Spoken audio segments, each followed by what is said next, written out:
exploring lakes, rivers, and reservoirs across the country with an unyielding goal to enlighten viewers from a fisheye perspective.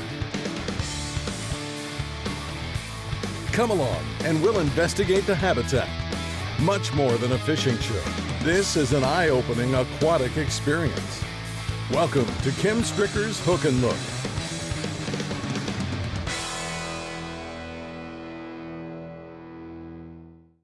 Points, fingers jutting out, pockets, noticeable indentations, vegetation mix.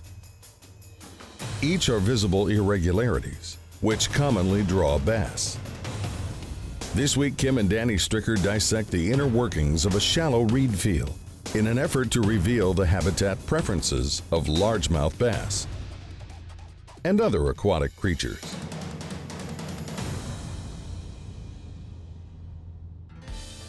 With their boat weighed down with more gear than the average angler, the Hook and Look duo launch in an effort to evaluate an unfamiliar body of water.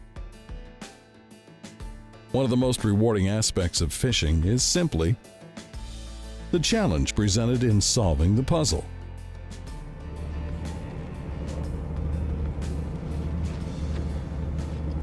You know, I think I'm going to start right here. Before the wind comes up, it's still calm along this. And I'm going to throw me a sexy dog first thing in the morning and see what we can find. You know, that I've never been on this lake before, and we just got to kind of figure it out. But that's a good way to start. Let's make magic.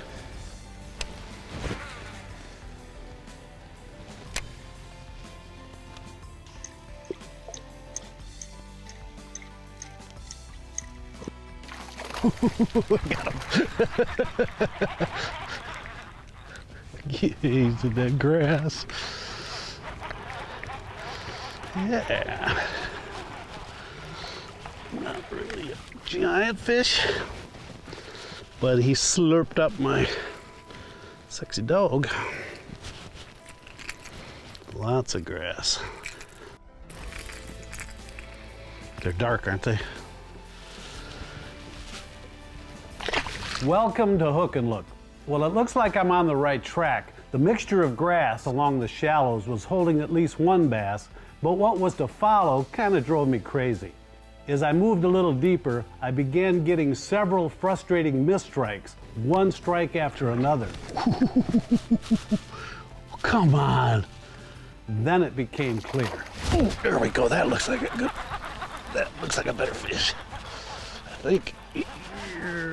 No, it is. It's another today. See, that's what I think's happening. We're getting a lot of these short striking. Don't get me wrong. There's nothing wrong with catching northern pike on topwater lures. The strikes are explosive and they put up a darn good fight. But when your primary mission is to target largemouth bass, these slimy little hammer handles tend to be somewhat of a nuisance. It appeared the water offshore supported a vast crop of broadleaf cabbage, sometimes referred to by anglers as pikeweed. And today, the reference proved to be quite accurate. So our host makes a move shallower toward the scattered reed points, which offer a broader mix of aquatic vegetation.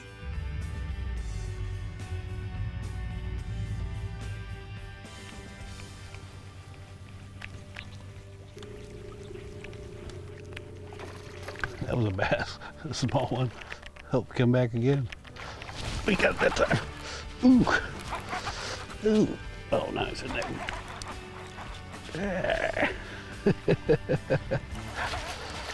He come back a second time. Abandoning the open water and targeting the outer reaches of the reed points seems to be a move in the right direction. Yet Kim is beginning to contemplate how he could adjust his presentation to reduce the missed strikes and increase his hookup ratio. All right.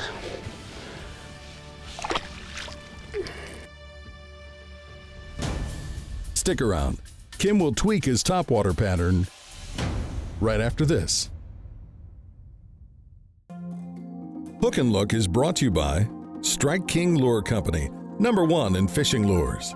Seagar, trust Seagar when everything else is on the line. Power Pole, swift, silent, secure.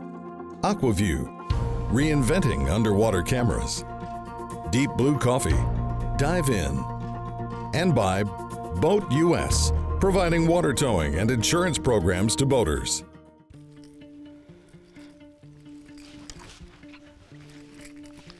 Taking into consideration all the misstrikes, losing the fish on the way in, it just tells me that the fish aren't quite getting this larger sexy dog. Strike King makes 2 sizes. The full sexy dog, which has got 3 hooks, and then the sexy dog junior, which has 2 hooks. You can see the difference in size. Also, you have to take in consideration the size of the bait fish that the fish are eating, and also the size of the fish that are available. You know, they may be smaller fish that are missing, but they're just not getting that bigger sexy dog, and I'm gonna make the switch and see if it makes a difference. Whenever I throw topwater baits, I prefer to use monofilament line. This is Seagar's Senshi, and this is their new green color. The thing about monofilament line is monofilament line doesn't sink that fast. It sinks very slowly. It stays on top of the water and doesn't drag the topwater bait down. For instance, if you used fluorocarbon line, that has more density and it tends to drag the bait down. So I like to use monofilament. Now let's see if this smaller sexy dog junior pays off. See that? If Danny wasn't wearing a hat, that would have been in his head. He got a little too close behind me. That's a good reason to wear a hat.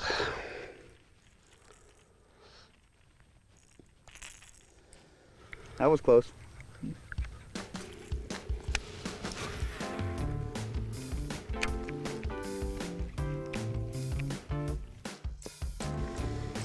Got some current coming by. Ooh, ooh, ooh. There's a bass right there. That's more like it. So you like that little offering, do you? Oh. See, that's part of the deal too. Let me swing them in here. Is considering the size of the fish that you're getting the strikes from. You know, these aren't giant fish, and I'm hoping we still run into some, but indications have been, I don't know how many big fish are on this body of water, but we'll continue. But healthy fish, sexy dog junior. All right, you go on back. We're gonna continue down this.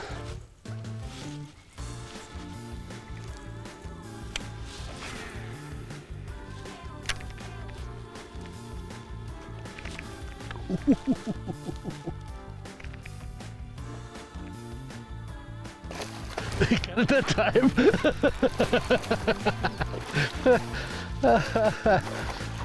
3 times a charm.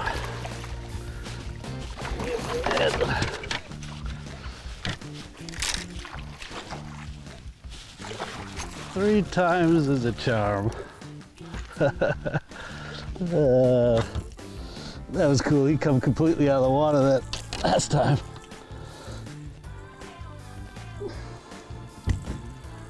There we go. There you go. Again, look how black they are. It's from being in all these thick reeds. Pretty fish. Heck yeah. They're getting that little sexy dog. Again, we're not catching the giants. I keep thinking there's got to be. There's just beautiful structure. There's bait fish, perch fingerlings and baby bass, bluegills, sunfish. All right.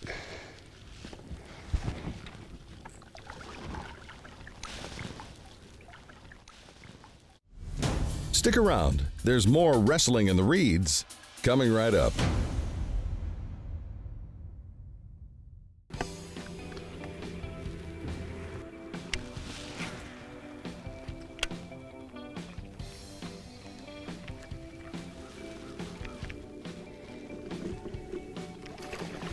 There's one.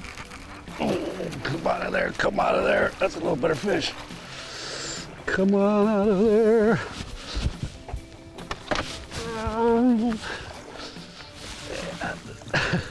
A little better.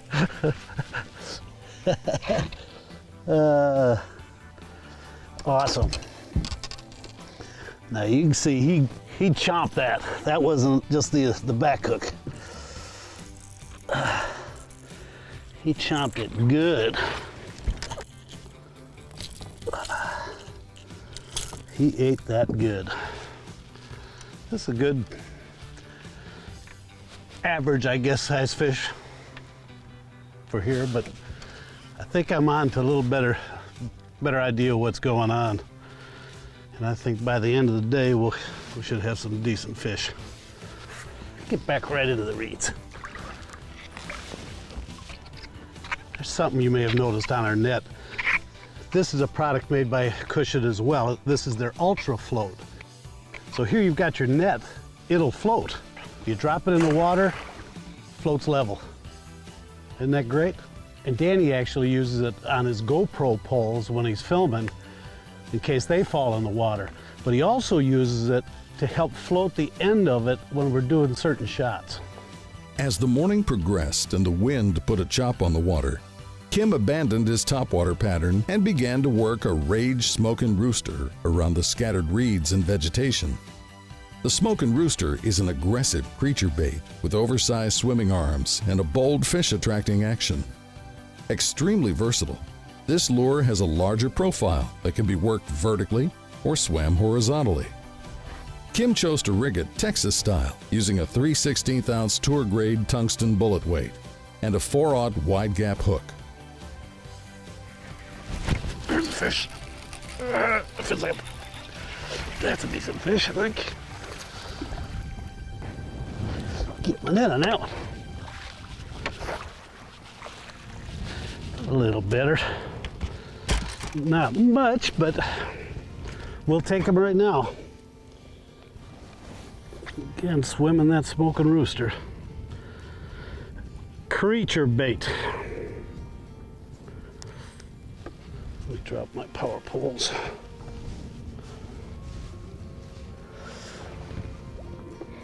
Got him right in the fat of the cheek. Good place to get him. Oh yeah, there we are. Not huge by no means, but I had mentioned, see the little oddball pieces of grass that are sticking out, that emergent stuff. And it's those irregular features on a grass flat that's got all this different mixture that can make the difference. And I'm gonna target more of those and see what the scoop is. Maybe we're coming on to something.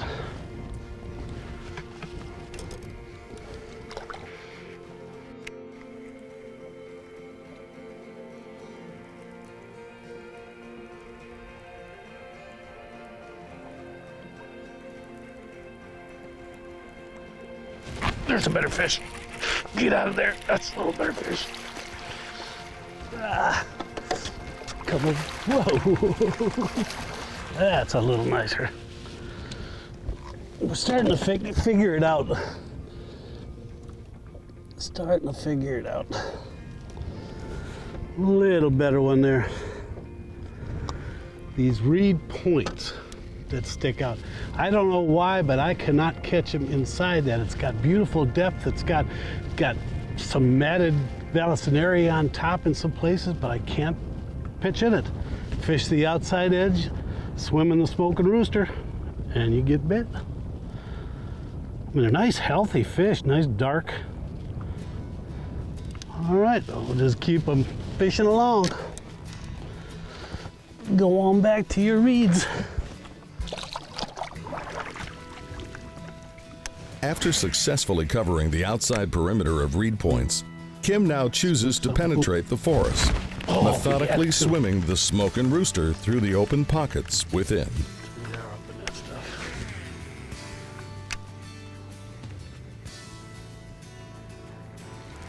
There is. Yeah. There's a... I'm just gonna keep it coming. It's right up in that slot. Yeah, they're further back in here, but it's the presentation. I was trying to flip and pitch back in that stuff, but swimming the Smokin rooster seems to... Catching some keepers, I'm just not catching the quality yet. And I stress, yet. Right? Where's Mama? You go back and you send her and say that Hook and Look's here and they want to do a show. Coming up, Danny discloses the beauty within the reeds. Stay tuned.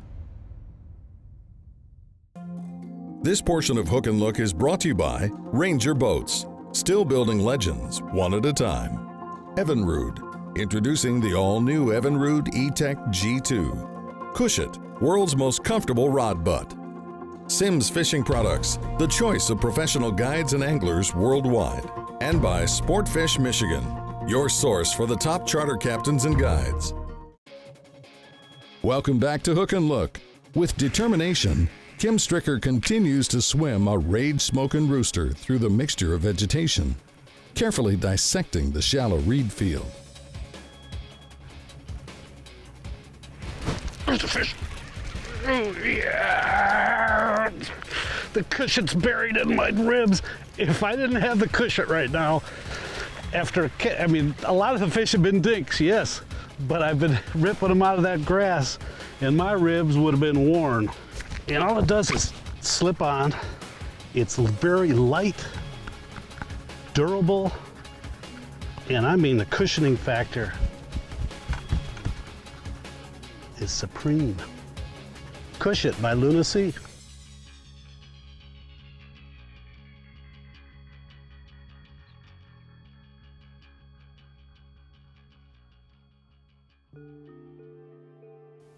As I gaze over the forest of reeds, my train of thought begins to unwind, and I'm reminded of the beauty that lies within the grassy wetland.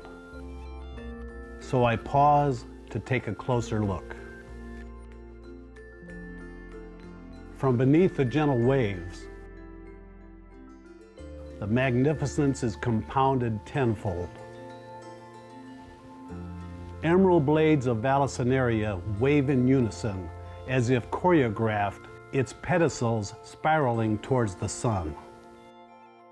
A school of minnows skim the water surface, glimmering as ominous predators loom below. Yes, the aquatic flora and fauna is quite diverse within the marshland. And as Danny advances within the reed stalks, he stumbles upon an eastern painted turtle carelessly ascending to the surface for a brief breath of air. His camera captures the glinting rays of the sunlight as well as the entire splendor associated with the friendly encounter.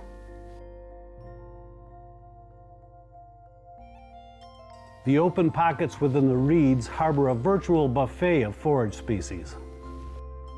Schools of juvenile perch meander throughout the vegetated mix, drawing bass from their protected lairs to diligently hunt.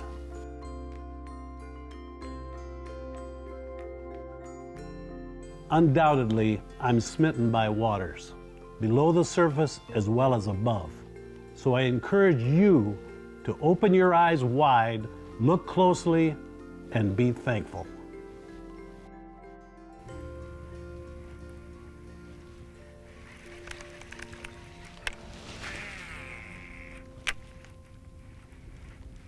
Come on, big bass. Just all you gotta do is ask for them. Come on out of there. That's a decent fish. That's a decent fish. If that's all I knew I had to say was, come on, big bass.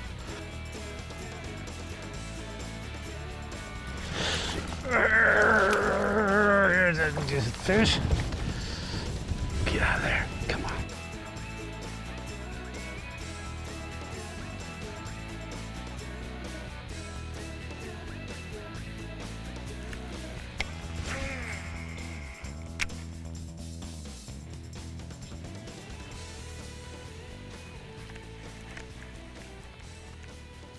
Ooh, ooh, ooh.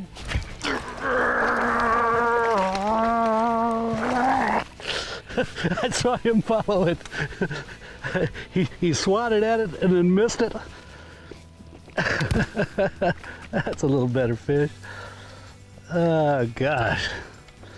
Now that was a nice healthy one. Nice healthy one. Man, that was cool. Followed it up. He swirled at it. And then I moved a little net and he just devoured it. Cool, cool, cool. But you can see the darkness and the yellow. That just shows how deep into this stuff they lay. Heck yeah. Let's let him go right where he belongs. Right in the middle of all these reeds.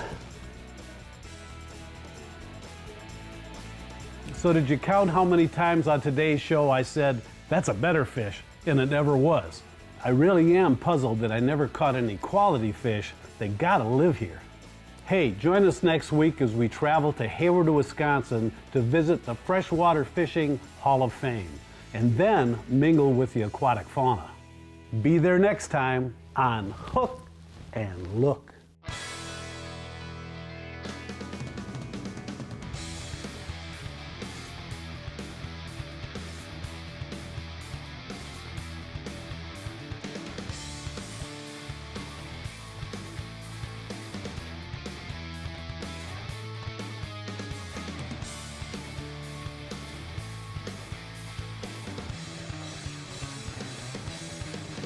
Hook and Look is a Kim Stricker production.